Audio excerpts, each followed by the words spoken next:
Kevin Geary, BBC News, St Andrews.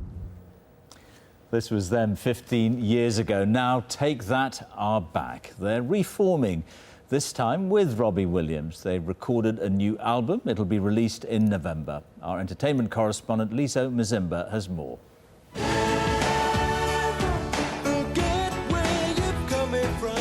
To this day, fans will never forget the five boys who, between them, defined an era of British pop.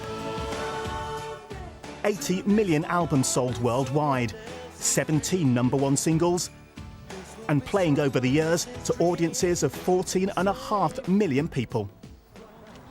These pictures being shown here for the first time anywhere are what so many have waited for. Robbie Williams and the rest of the original lineup together for the first time in 15 years.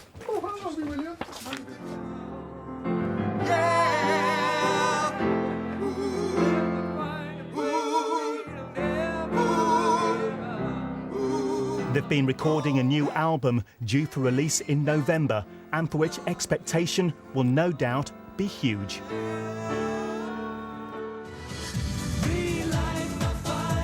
That's because when the five of them were last together in the early 1990s, they dominated pop, turning out hit after hit.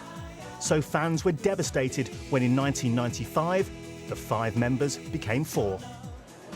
Robbie walked out of the band, and under such difficult circumstances that for years, the only place you might find him in the same room as Gary Barlow would be here at Madame Tussauds. Robbie, of course, went on to have an outstanding solo career.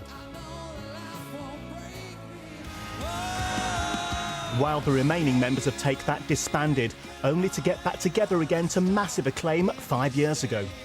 Fans will be further delighted by this latest news.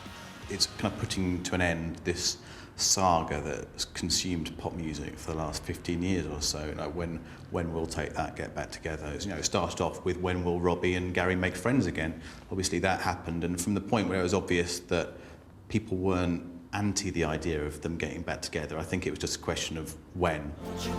The answer today, with Robbie officially back, if not for good, at least for now. Lisa Mzimba, BBC News. All right, it's time for